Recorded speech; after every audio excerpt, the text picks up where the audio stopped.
Hey, everybody. Welcome back to another episode of the Pull Up Tray podcast, the podcast wherein my dear friend Trevon pulls up. Trey, how you doing? How you feeling? It's a wonderful week when the Raptors are winning games, looking feisty. I've been pretty happy. Like we had our little downslope and said, hey, we gotta admit this is a little tough, but they're pulling me back in. I'm There's happy. what was smile status? What's the smile situation over there?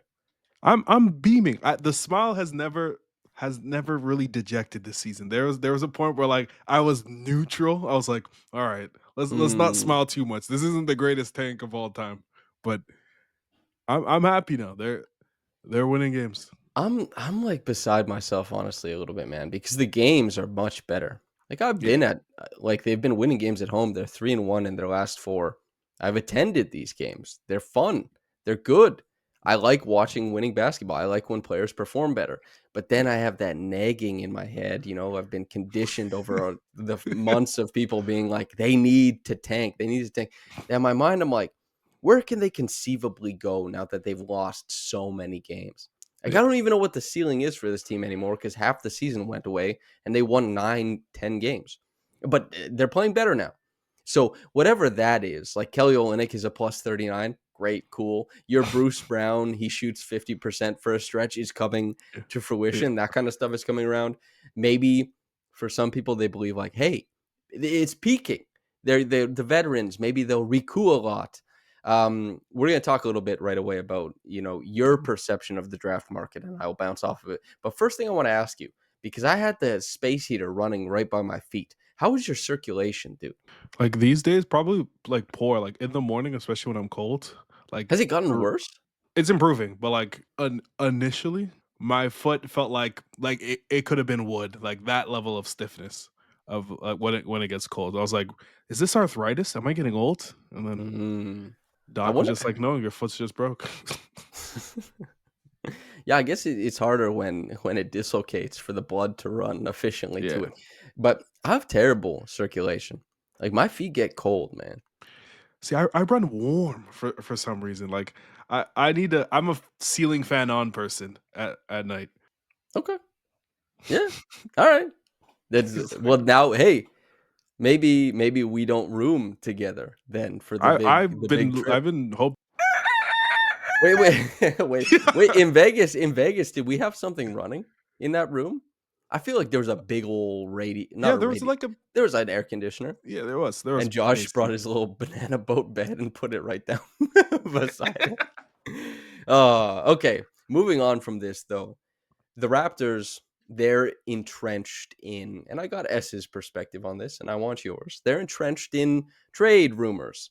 Not only like, and truthfully, it's not that much about a Bruce Brown or a Kelly Olynyk or a Chris Yeah, Boucher. It's just the Raptors are kind of like sticking their neck in, like, hey, Weaseling. yeah, I'm trying to get involved here. Can I get involved? Like the Cavs, Evan Mobley will take Jared Allen's spot.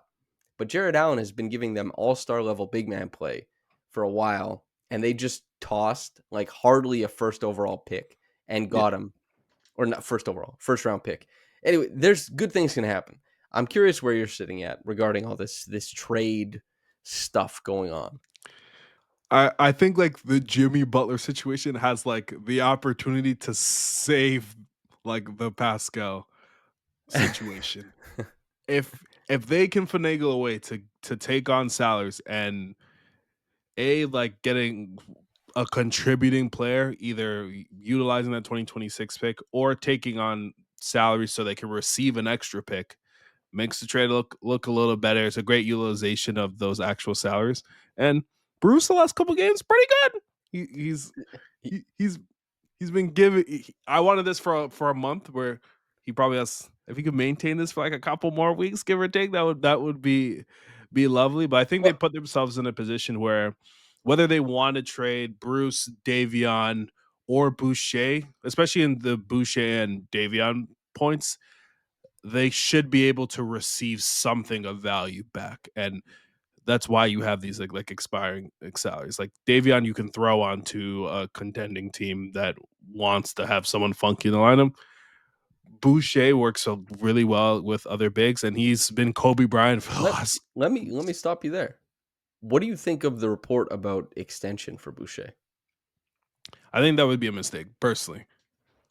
Wow. Just Chris simply because watches. You like, hey, dude. I It might be you. He's going after, dog. Chris Boucher is. I had early stock in Christopher Boucher. One of my first little tagline was early stock investor of Chris Boucher. I think he makes sense, but one, I think I want more for him as a player. It's cool to see good players on good teams. Like watching OG, watching Pascal on good teams, you see the extra value that they have. And for the Raptors, like you probably want to utilize those minutes for Jonathan Mobo, someone that, which I don't know, free that man. I don't know why he's not playing, but Yeah, just you even just as a quick thing, last night he was activated, like brought in, and yeah Chris Boucher was like, he's probably not playing. He's been ill. And then all of a sudden, Jonathan Mobo was a DNP. He didn't even dress. And yeah, Chris which is Boucher odd. played, a handful of minutes. It was, I don't know. The Raptors are very clearly showcasing veterans right now. That seems to be Yeah, the case. yeah, but you want Bush, you want Mobo to play. You want to see how that configuration works, like with Scottie and the other players on the team.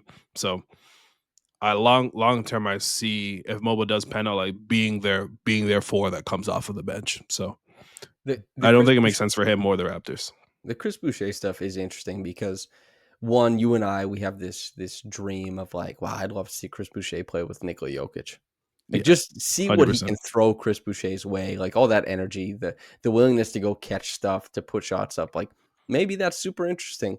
He's not the most pristine defensive decision maker, but like, or even offensive for that matter, but he's impact.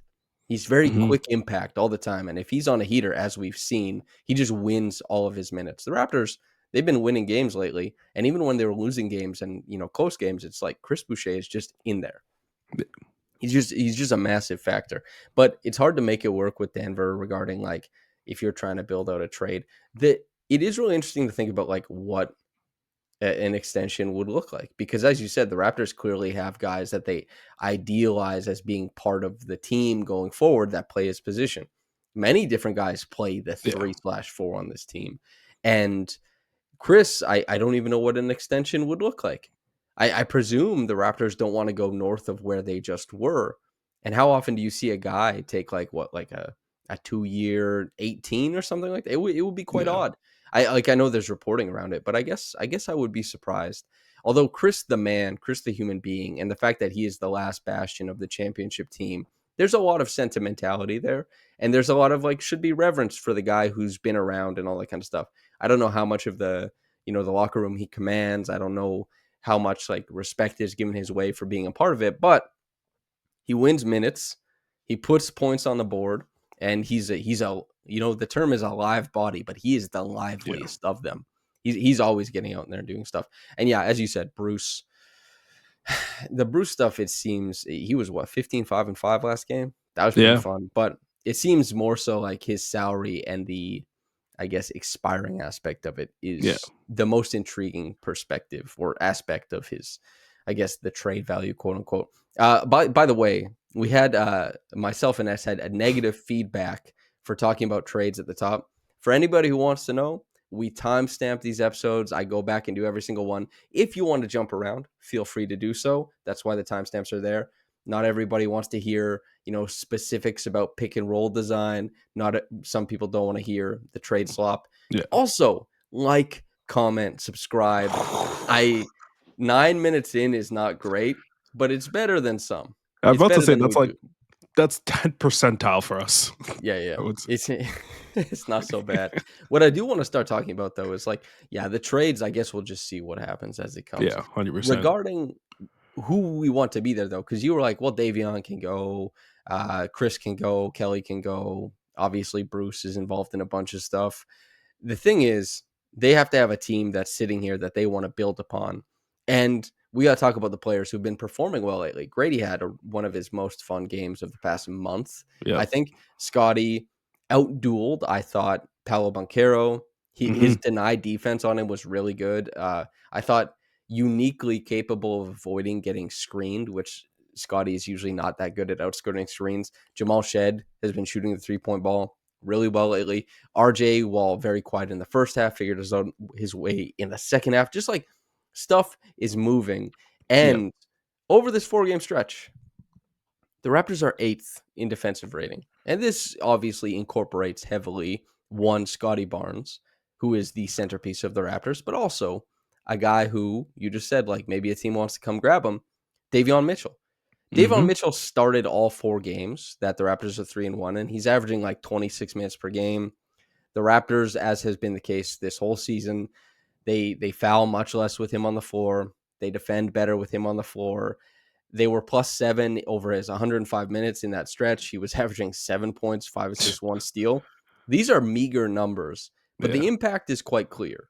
There's not that many like positive per the number players on the Raptors in on-off metrics. If you want to get into like box score plus minus, it's obviously different. Davion is not filling up box scores, not in the slightest. But 8th in that stretch. Do you consider this like steps are being taken, or is this a weak stretch where Davion is now part of the game plan once again? I think it's a combination of both. Like aside from the Bucks, like the Raptors are playing easier teams. They had like a brutal onslaught of teams that they played like through the first half of the season, Mm-hmm. and they're like now heading into the season they have the easiest. So it'll be good to see teams like who they play that are closer to their talent level and how well they look. But I think one is just like as we like pointed out, like Davion's like correlation to the scheme is like imminent as soon as you see them Yep. play. He's able to corral the ball handler. He's able to force later shot clock possessions of the Raptors. Don't necessarily have to defend for a full shot clock just because he can pick up guys for a longer period of time. And I think like defensively, both like him and Scottie have such great feel that they can work off of each other. And you see Scottie's taking liberties where he jumps, blows up the screen, pickpockets a guy, and scores. As a quick supporting point, over the last handful of games, Scotty's averaging almost 4 stocks, like very nearly 2 blocks a game, very nearly 2 steals a game. Yeah, I feel like just with him is like he looks at like certain matchups or like guys like within his draft class or guys that are mentioned around him in terms of like talent level, like Mobley, Ben Carroll, that's when he has his best games. Um, but I think the Davion just like particularly in general defensively is he is one of the best point of attack defenders like in the league. And when you are running like a super aggressive type of defense, you need that level of talent, which is probably some of the reason why they haven't been as good. But Yeah. what he's offering defensively, especially offensively too, just as an organizer on the court, he some of the best ball movement that the Raptors have had has been this stretch. They're getting much easier looks, and I know we're going to touch on it a bit later, but the way that Scottie plays even has changed playing next to Davion. So there's it's good to see flashes that there is room for a decent defense. While I don't think they're going to be like the eighth best defense for the rest of the season, can I get 16th? Can I get 17th? I'll shed tears for a 17th. Well, I'll say as well, it was very nice to see that once you and I did the deep dive to explain what the Raptors defense was doing and all the principles, other people felt enlightened to start putting that work out as well. As you say, like Scottie, there's a positive correlation playing next to Davion. And again, this isn't like Davion doing the heavy lifting. Like Scottie's doing the heavy lifting in this partnership. But Scottie, when he plays next to Davion, he takes less threes typically. He gets set up in friendlier spots, and he gets to play some of that connective tissue playmaking and that kind Mhm. of stuff. And the thing that it's not that Davion is a wonderful offense player. It's that Davion has no ego on offense. Yeah. Zero. He doesn't care, dude. He's like, yeah, I'll move the ball. I want to get I'm gonna touch the corner of the paint and drop the ball off to you. He's 7 points a game, and he's Yeah. like taking 5 shots. He does not care about getting his. He's out there to facilitate for others. And the Raptors, who still haven't figured out remotely, quite frankly, outside of Davion, their how they guard the guard positions. Because Mhm. Grady, who was better actually against the Magic, but who has struggled almost more than anybody, if not the most. Yeah. IQ has struggled greatly, although not as much as Grady, but he had a reputation coming into it. The Raptors have no answer at the guard position as a defense until Davion steps on the floor. And it makes it so that, like, why are they winning his minutes relative to the rest of the team? Because they can go for other avenues of offense while he's on the floor. And he's not going to try and be a hero, but they have no other avenues of defense because IQ hasn't met the moment yet this season. He's hardly Yeah. played. I mean, God, he's been injured, dude. Just like nonstop injuries. And Grady looks like, every once in a while have a bounce back game. He just did. We'll Yeah. talk about it, but he's like, he looks dog tired. That All-Star break is going to mean something to him. Jamal Shead, Mhm. very excitable. This guy wants to foul everybody all the time, nonstop. It's just, and like, I know Davion as a defender, sometimes he's like jumping guys and he wants to set the tone. He has that quote where he's like, well, they can't call everything, Yeah, I but love that. they're calling everything on Jamal. I tell you that much. And Jamal's contain isn't even that strong either. So the Raptors, 8th in defensive rating over a 4-game stretch. 4-game stretches are not very long. I'll I'll take it. I mean, I'll take it too. It's fun to watch these games where they defend better. It's fun to watch Yeah. these games where they get more positive outcomes. And I just wonder, it's there's such a wide. Davion is a very polarizing player. And 100%, he yeah. was in Sacramento as well. He Yeah. really was. And he's polarizing here, although in a much shorter amount of time. That, like, some people, I've seen strong analysts in my mind who suggest, like, okay, Davion, they should keep that guy around for what he provides defensively, just like for the next couple of years until somebody usurps him. Some Yeah. people are like, get this guy off my team immediately. Like, Yeah. people call him a bum and stuff like that. Like, there's quite a few people who say, like, this guy is not an NBA player. Now, I think Davion is an NBA player. I don't know for how long. I don't know if, like, the rubber meets the road on his jump shot. Yeah. Who knows? But it's been nice to watch him find his place and for it to not be harmful, but a positive. Is that ideal though? Like, do you want your lead guard giving you 7 and 5? No. Yeah, That's like the offensive numbers are horrid. Like when you look off like initial look, it says like get this guy away from your star player. Your offensive numbers go down. But I think the Raptors are in such like a unique position. mhm. One, like the guy they paid for has played a handful of games, which is honestly shocking. But 2 they handfuls. 10. okay. Barely. But he the Raptors have very few NBA level guards, and Yeah. like when he plays, like it's evident because one is one of the few guys that isn't young, looking to realize their potential, realize whatever expectations they have from themselves, and that with young teams that comes with looking for your own shot. He's a guy that moves the ball around, keeps things flowing in a similar. He's nowhere near the level of Mike Conley, but similar in a way where the Wolves' offense was so much better Oh, yeah, around yeah. Mike Conley because of that reason. Because he's not looking for his own shot. Will take whatever the defense gives you and will play make for other guys. And And keeps his has dribble alive.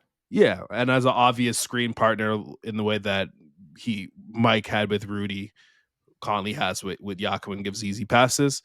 Um, he helps in that way, and like we pointed, like the Raptors need veterans that offer positive impact while Mhm. being while not like While while not not taking too else. much. Yeah, Do the small things well so that the young guys get to try and do big things.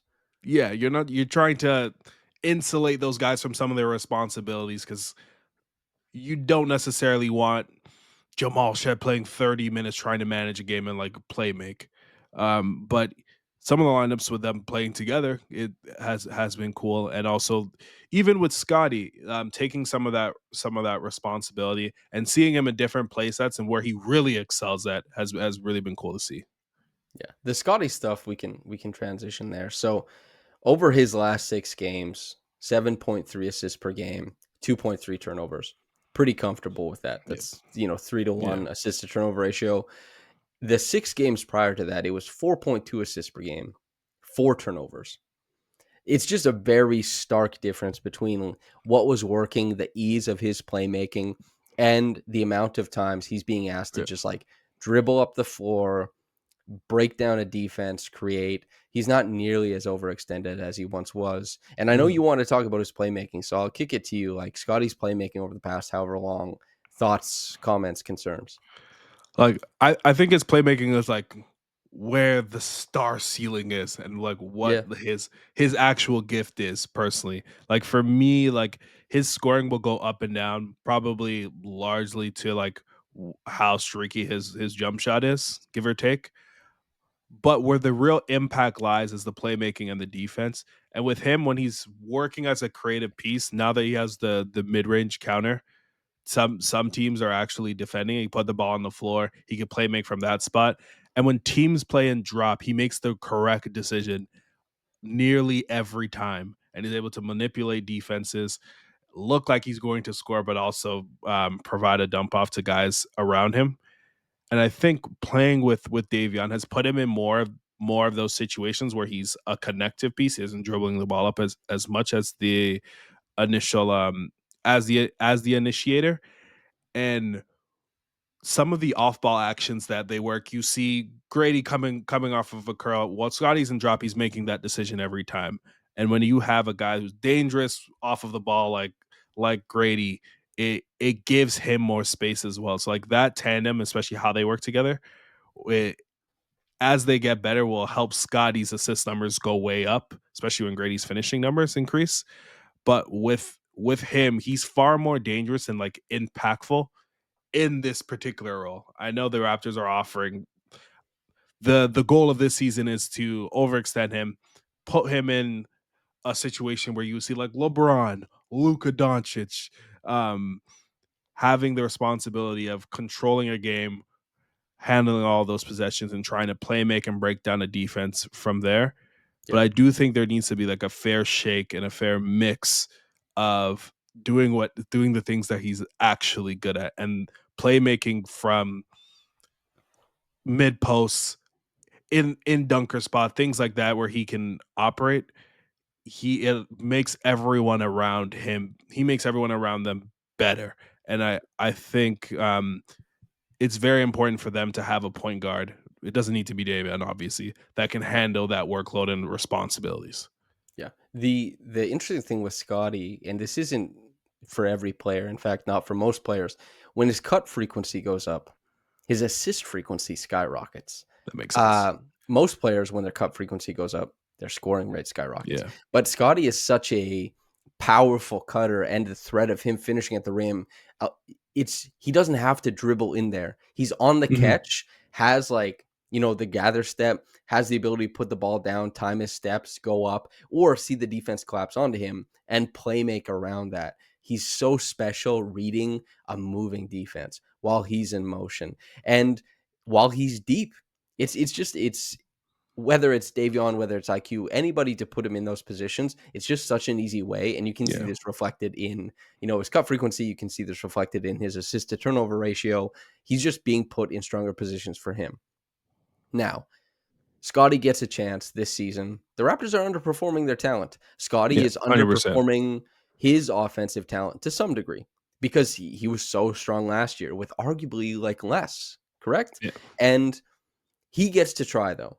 It's like there are a lot of star wings who get to try because if it works, then you're in the money. You hit so hard on this pick. Mhm. This simplifies so much because now, like even in the future, if Scottie is a somehow a pull-up threat, or if he's like an elite driver of offense, it's like, well, like Derek White. If you Yeah. ask Derek White to create his offense as often as RJ Barrett, he's not going to be able to do it as well. He's not going to be able to take Yeah. those pick and roll reps. He's not going to be the same type of driver to the rim. However, if you ask around the league, like, do you want Derek White or do you want RJ Barrett? People want Derek White. Yeah. But Scottie is currently being uplifted by other creators because he's not quite certain. He still gets opportunities to do it. That's what he Mhm. deserves as this team kind of toils away in this season. That's what everybody deserves. Another guy, unless do you have anything else on Scottie at this point? I just think we've touched on this like probably before privately. Is We've talked a that lot about Scottie. we talk every day, but Yeah, The Raptors. for how many years in a row? Like 3 Wow. years? How many days in a row have we talked? It's like a little When's the last day romance we novel. haven't There you go. haven't haven't spoken? I don't remember a day we haven't spoken. That's kind of crazy. Yeah, I don't either. Um, Same. the like this season the Raptors like kind of have to figure out because there's two realities of like where they can build from. There's one where Scottie is the driver of offense. You can have guys that have off ball roles that make things a lot easier. But there also is a reality where maybe you want to keep him in positions where he's more of a connective tissue. And then that forces you to find that driver of offense.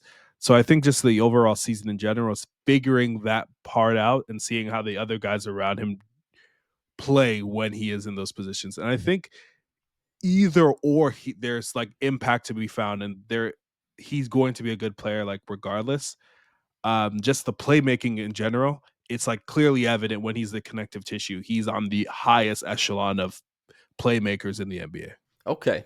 Before we move on to the next point, for viewers, obviously you can see it in the top right-hand corner. For listeners, let me clue you in. The Pull Up Tray podcast is presented by Axe. The axe you heard about, the axe you know, not like a cutting axe, but the brand Axe, body wash, deodorant, spray, all this kind of stuff. They have teamed up. They have partnered with the Raptors celebrating their 30th anniversary. Just like the Raptors, Axe is all about pushing boundaries and breaking new ground. You can celebrate this milestone with us and feel the energy of the game every day. This is some of the merch. Axe with the Raptors. They've teamed up for, body spray. They were teamed up for the body wash. It's sea mist and grapefruit. And we've got deodorant. Oleg and I had beef because he was looking at all this kind of stuff. Yeah. And he was like, yo, let me open this. And I didn't let him take off the plastic part. I was like, I don't want to touch it yet. This is, Anyway, we've got Axe. And now I just sprayed it around. What a fresh sea mist and grapefruit situation we've got going on. This will carry me through the rest of the podcast. So for anybody who want to know, Axe and the Raptors team up. You can go and get some now. All right, Trey. Jamal Shead. This guy is shooting 12 of 18 from three Oh. over his last 7 games. He's only a smidge, under Smidgen. 30, only a smidgen, under 38% on the season. Thoughts? That's surprising. What can't the Noah board do? Like, No. ladies and gentlemen, Nah. what can't the Noah board do? It solves all of our problems. I see Norman Powell hit threes at a crazy rep. I'm like, man, look at the Noah board and it's work. This dude, I wrote that piece, and it's why the last interaction I had with Nick was quite a bad one before he left town. The Noah board, you don't want to look into it, man, because it's not a resounding success. Yeah. Sorry, Raptors. Maybe they're listening. Like I won't tell you how to spend your money. Our star players shooting 28% from three, so fair enough. But like Jamal's like catch and shoot shooting is like the swing skill from him. There was like little signs in Houston. The numbers aren't terrible from like catch and shoot standpoint in college, but it makes everything with him more tenable. When he isn't hitting shots, it's hard for him to stay on the floor because like his defense right now isn't to where the reputation was heading into the NBA. I've been a It's little not bit close, dude. It's not close. yeah, I've been disappointed. I was like, Jamal Shead like might challenge Davion on defense this year, and it hasn't been to that level, and hopefully it does get there. But him as a driver, it allows him to be able to it allows him to be a guy that can actually attack closeouts, and he has willingness to get to the paint and throw up the ball at the rim. Hopefully, like the shooting like stabilizes. I know like a lot of the percentages through like this really hot streak, but he has a space, and the Raptors clearly believe in him. He has space to win and be a long-term backup point guard for the team because it fits the style of defense that they want to run. And I'm still like fairly confident he's going to like be a positive defender in the NBA just because he has the feel, he has the strength, and he has willingness. So The size is what I yeah. think about. I think he can be a positive point of attack defender. He has to kind of be like the meat hooks dig guy, kind of like Fred. Although Yeah. he's not He's not thick like Fred, and he's much quicker than Fred. He's He he's looks thick though, but he doesn't have the same like he's or like the inverse of Jacoby. Jacoby looks wiry, but he kind of sticks in like I don't know if it's the ankle flexion to like yeah. create the angle to stick against guys. I don't know. I mean, you've had me guard you in the post how many times? I play the leverage stuff repeatedly. Uh but the thing is like anyway, to Jamal Shead shooting, I have some numbers here that should basically what we talked about when we talked about we briefly in a past episode, his mechanics, they're pretty simple, especially from a catch and shoot point of view. Like he has that super bowed elbow. I'm going to go a little bit, but super bowed elbow. He's got the really tucked right elbow, super bowed left elbow. He really makes sure that like he's keeping everything tight, but it's really dependent on how he sets up kind of his angled feet and his body. He keeps it tight. It means he's completely he can't do it from a pull-up perspective at all. Yeah. He's shooting 23% on his pull-up twos. He's shooting 22% on his pull-up threes. It just is not. It's a long ways away from being a relevant part of his game. However, as you said, it wasn't horrible in college, but it Yeah. certainly was below average, especially Yeah. for you give a lot of guards kind of carte blanche to shoot threes, which Jamal had, it will end up better than what Jamal did. However, Jamal on unguarded threes this year, this is the catch and shoot stuff, 16 of 30, 53%. That is 96th percentile in the NBA. When he's open, he's canning triples. And get this, he's shooting 33% on guarded threes. So 43% overall on catch and shoot.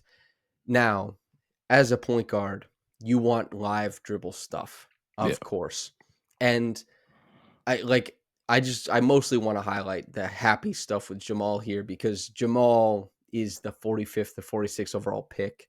He's not Yeah. supposed to come in and be a dynamite. The fact that he's already shooting 43% on his catch and shoot threes this season is like, hey, well done. Like you got in the gym, you found something that worked for you over the next, because he's going to have years, who knows how many, but he'll have years in the NBA to sort things out. If he 100%. can hit threes, huge step for him. Then he has to figure out like how he matches his pace, figures out how he runs things as an initiator, and he has to figure out how to be more effective on ball and off ball defensively. That stuff has not come as easily for him as the catch and shoot 3-pointer did. However, he has pedigree for the former and not the latter. So it is looking like Jamal, if you were more of a skeptic, which I was, Yeah. it is looking more like you should be a believer because he's already turned something that was, a weakness, catch and shoot 3-point shooting, into a strength. And are these percentages heavily swayed by a 12 for 18 stretch? Yes, they are. But if you go 12 for 18, guess what? Those are all points in the bucket, all It's drops in true. the hat. It did happen. You don't turn your nose up against anything, man. And a credit to Jamal. Is there anything else about his game that's kind of been percolating or popping off to you? Like the playmaking's always been kind of decent, but I think earlier on in the season, some of his drives, similar to Grady, like can be reckless. Tunnel Hmm. vision, heading down into the rim. Over like this current stretch, similar to Davion, he's looking and is more patient. Like when he does drive and is looking to play make. But he's another one like his future on the team will be dependent on probably how Scottie is or how the on-ball players around him kind of are, because I don't see a world where he's a live dribble threat. He'd probably be a catch and shoot player off of somebody else. So um like he's offering what I expected probably offensively. Like the 3-point shot definitely on the higher tier, but from a pick that low, I think you're getting plus value. You've gotten plus value from all the rookies, to be honest. Yeah. Well, Mobo hasn't really gotten a. Yeah, the It's been a 31st pick, yeah. while. It's been a while since Mobo's kind of gotten to be part of the Raptors. He is far more a 905er lately than Yeah. he is a Raptor. It's and hey, I'm a Mobo guy. I like him a lot. I believe in Mhm. it. It's just he's been, Ulrich came in and boy did he validate my stance that high-low passing is the most overrated aspect. Like people think God, and I know Well, people heard me make this, but the goddamn big man in pickup who's like, "Yeah, yeah, come on, bro. Yeah, good, good, good." It's like, everyone can make this pass, dog.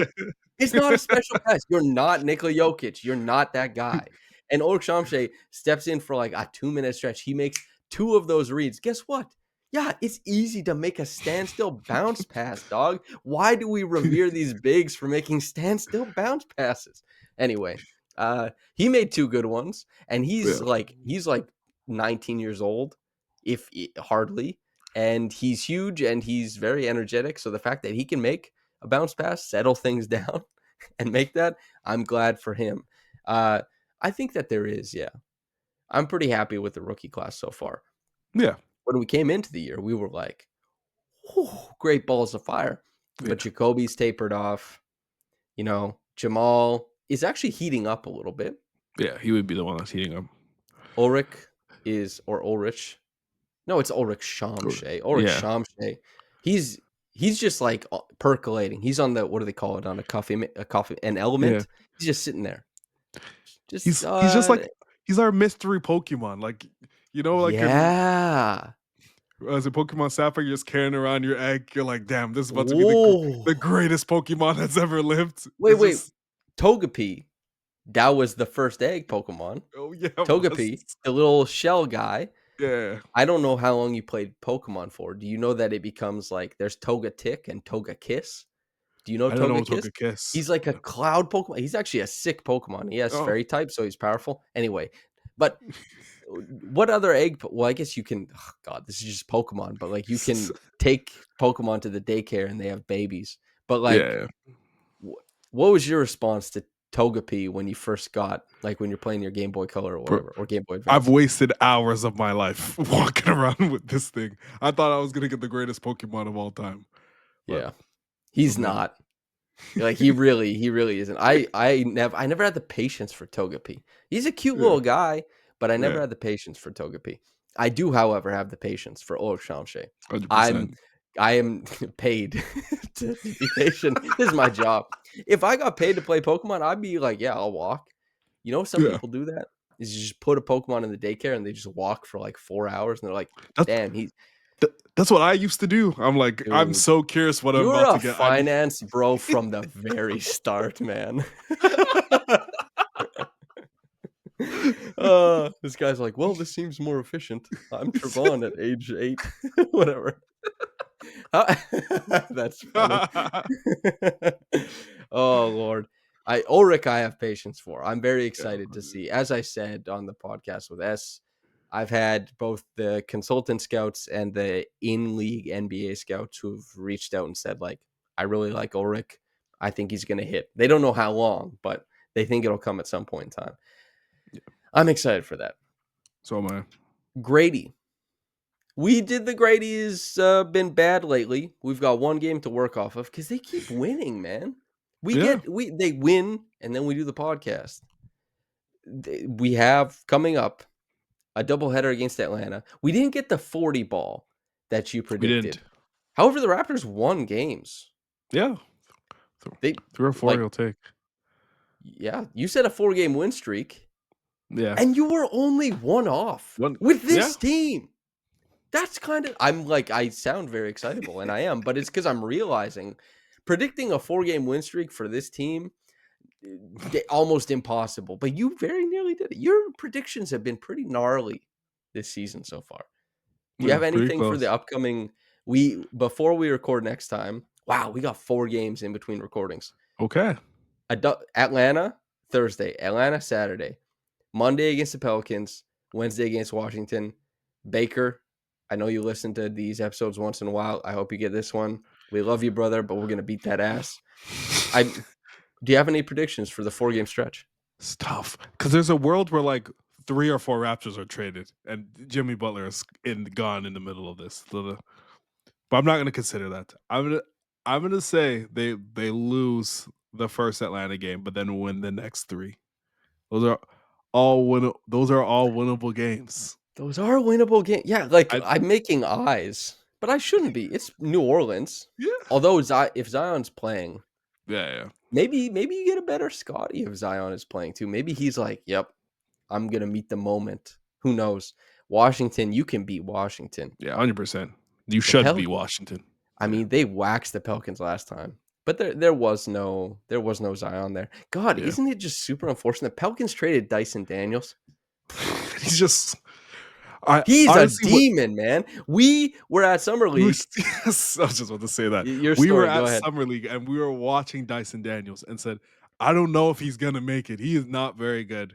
I'm never making a Summer League assumption again. We will in January, but in July. But you see, like Oche Abaji doesn't look like an NBA player. He doesn't stand out amongst the guys in Summer League. And you're like, He man, did the stand Raptors. out. He looked worse. Like, what the hell? It's a fact, yeah. What does Summer League mean, dude? Yeah, What and does now it he's like mean? been one of the better role players in the NBA. It's like you just can't take anything unless you're like a bucket getter. You want to see guys kill in that spot, but I That's mean, true. If you're a bucket getter and you're not getting buckets, yeah, that's bad news. Because that was Summer Malachi. League, yes, Summer League Yeah, is like the bucket getter haven. Like, hmm if you're a shooting guard and you don't pop the hell off at Summer League, what's wrong with you, dude? Go give me 30. Shut up and give me 30, Like a like a drill sergeant. 3-1 is a pretty fun claim. If they go 3-1, what is their record? If they go 3-1, this they're team at is 14. suddenly 14-33. It's not, I started saying this and I expected the record to be better at the end because that would be a 6-2 stretch. Could yeah, you imagine having a 6-2 stretch and you're 14-33? Man, just just a brutal stretch of games. Like I think there's a world where like the Raptors like rest of the season. I don't think they're gonna go 500, but maybe they win 45% of their games, which throughout the would rest of the year? yeah, which might knock them out Hmm. of they would knock them out of the top 5, but Yeah, the man. schedule's like fairly easy. The tenth worst got the number one pick last year, right? The Yeah. Hawks jumped from 10-1. I don't know the last time the one got the one. I think, God, I don't remember what's happened in the lottery, however many years, but I think it's it's been Markelle Fultz was with Philly. Philly. Yeah. Hmm. Oh, what was it? Wait, wait. Boston. The Boston won it Celtics with traded back. Yeah, yes, yeah. Boston won it when they had Brooklyn's pick. That's an insane, Yes. insane trade. And Markelle was one of my favorite like mixtapes ever out of college. His mixtape Is elite. in college looks like how guys' mixtapes look in high school. And for Yep. people who watch mixtapes, that's insane. Like, you're not supposed to. And then nerve damage, man. This I got doesn't happen some there. I got some on my own, but it is certainly not like I got a dead finger over here. I don't feel nothing in this finger, but like it hasn't manifested. I mean, you've seen me miss a couple free throws in my day. That's funny. But yeah, wow. What a trade for Boston. You get Tatum and then a Yeah. first insane. But yeah, okay. The Raptors, I guess we'll see. Okay, let's do something fun though. We don't do a lot of segments on this show, but considering this is such a popular show now and so many people want to Oh, sponsor the wow. show, we need to introduce segments so that we can talk a little bit about the brand. So here's the thing. Axe is fresh, as exhibited by my little spray that I've been living in. And we got a fresh rankings before we get out of here. And this will give us an excuse to talk about Grady. On this team, let's go 3 guys Okay. who, like, kind of like a 3-star situation, but instead they're fresh because it's cutesy and it's Of course. And so we have 3 guys. Who is moving in the right direction over the next 4 weeks or 4 games? What is our prediction? Who's popping the hell off? Popping off. I'll go I'm first, gonna actually, go because I'm ahead. going to take the easy one. Grady Dick. Okay. Grady Dick. Yeah. Over the next 4 games, Pelicans, once again, he's going to trump Jordan Hawkins. How dare they suggest that, like, Yeah. Hawkins might be better? No, sir. Sorry, No. Nabil. I did, like, and by the way, Nabil didn't say that Hawkins would be better. He just likes Hawkins. He also likes Shed, and Shed is better than I've thought. So, Yeah. on Nabil's podcast, he can make fun of me. Anyway, but Grady against Atlanta, he might be able to pop off. He's also 10 dunks deep this year. Shout out to other writer, member of Raptors Republic, Kai, who set the over-under of Grady's dunks at 13. He's creeping closer. 2 dunks last night. That was 20% of his dunks this season happened last night. Best dunk of his career. I screamed to Yes, the dude. top of my lungs. You're not supposed to, but S and I on press row, I jumped out of my seat, dude.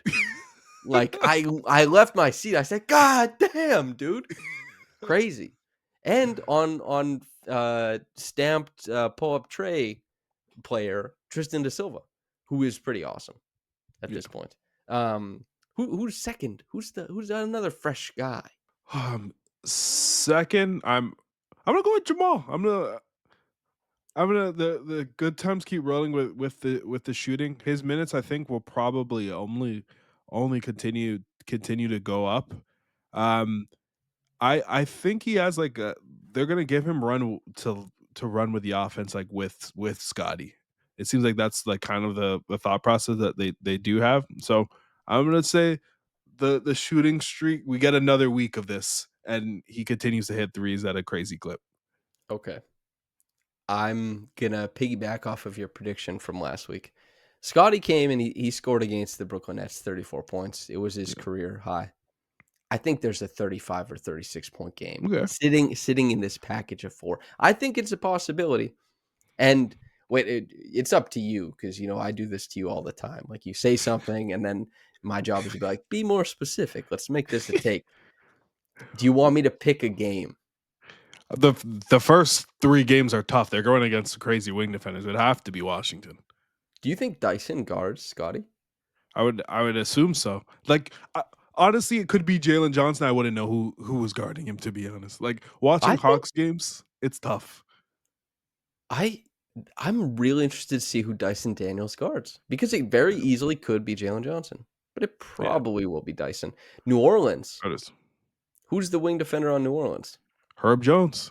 Oh yeah, Herb Yeah, Jones.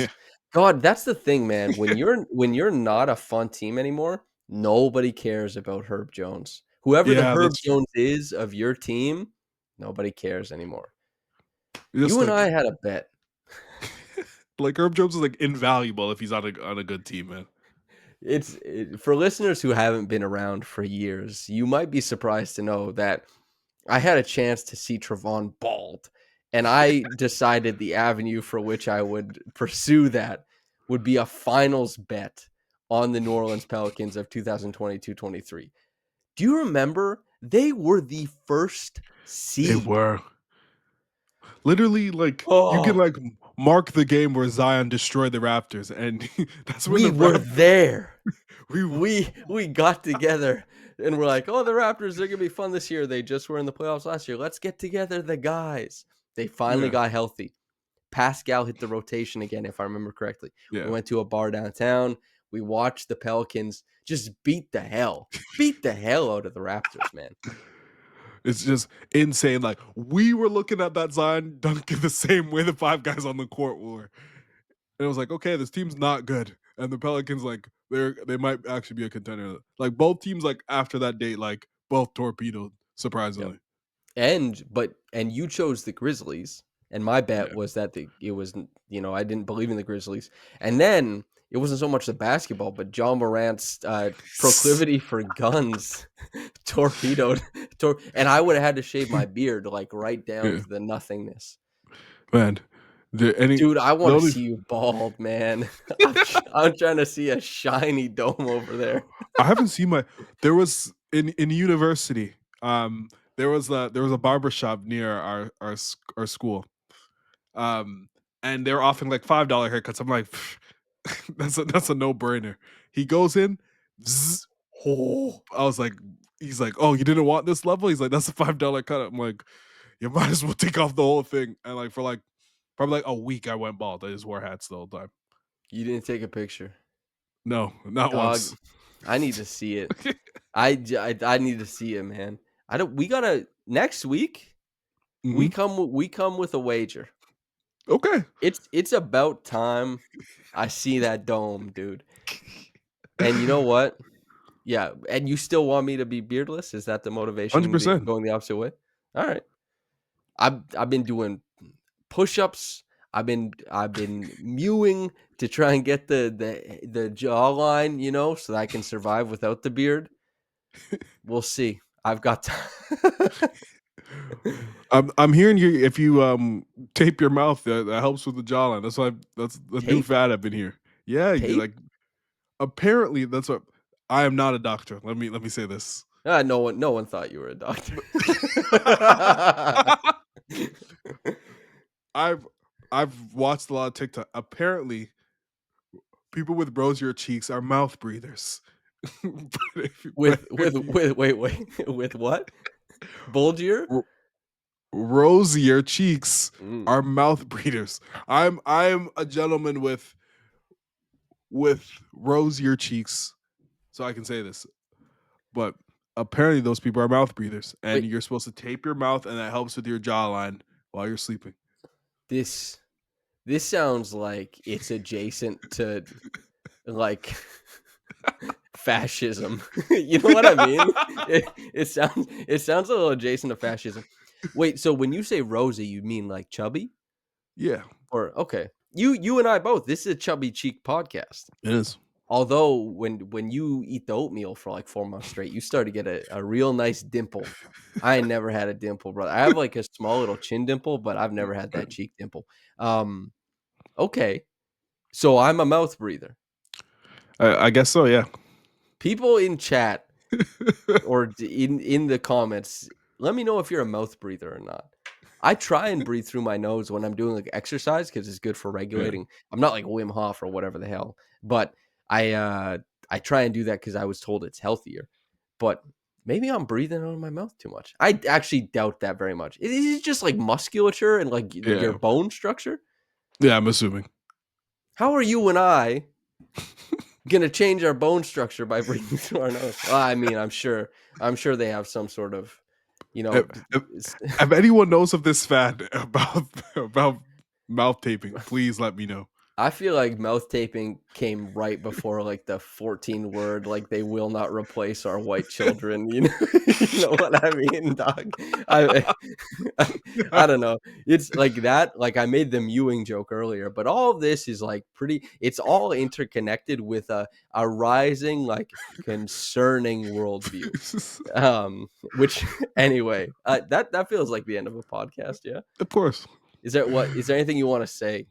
Because Um, now that people know you're not a doctor, is there anything else you'd like to let them know? a few people have reached out to me about 905 stuff. There's a lot of people on Raptors Republic that actually do the work and actually are watching these games. I've been to one game this season. I came to see Ulrich. He was injured. I think DJ Carton also pulled out of the game. He didn't play, so I didn't get to see any of the Raptors rookies. But I'm going to make it a point in the back half of the season because the 905 is actually pretty good to watch at least 1 to 2 games of Ulrich Chomche live. Well, here's the question. Are you going with Buddy S, where he's like some sort of like water bottle prank he's pulling or whatever the hell he does? Or are you trying to be credentialed? Do you want to I, talk to Ulrich after the game? I'm a mere jokel of this organization. I'll take anything I could get, but that would be cool. If you want to talk to Ulrich, I'm sure we can set that up. There's not a lot of tall people in media. You will stand out. And also, I kind of want to see if you get nervous because I don't get nervous with those people. And if you Yeah. get nervous, if we go together, I'm like, I'd like go to make fun of you Ulrich, for it. Yeah. Hey, can Mr. you? Chomche. He's just a kid basically. Mr. Chomche, please. I was just wondering. Are you getting better at screening lately, or what's like? You know, yeah, that will. You and I should go together, and All I right, want let's do I it. want to be there when you ask a question Bet. because Let's do it. yeah, it's a bit. It's like it's not a hard muscle to develop asking Yeah. questions to people like that. But when you first stand up there and everyone like looks at you, like, "What are you gonna say? Something? You idiot! You loser!" Um, that's what I want to see. All right, that sounds like that's our next thing maybe. All right. All right. The next time we record will be on the eve of a trip to Mont Oh Tremblant. yes. So, for everybody listening, make sure to like, comment, and subscribe so that Tre and I can go on more ski trips. All right. Thank you so much, everybody, for listening. I hope the axe segment was to your liking. It was pretty loose. It wasn't. I don't even know if we finished it, quite frankly. No, we never did a first star. We were just like, hey, this is a segment. Let's talk about basketball, which is kind of this whole podcast. Yeah. It's all a segment of the larger Raptors Republic conglomerate. All right, everybody. Thank you so much for tuning in, Tre. Thank you for pushing back the time on our recording time and letting me come here and work with you once again. Listeners, comment, like, subscribe, all that good stuff. Whether you got into this in the morning or at night, have a blessed day and goodbye.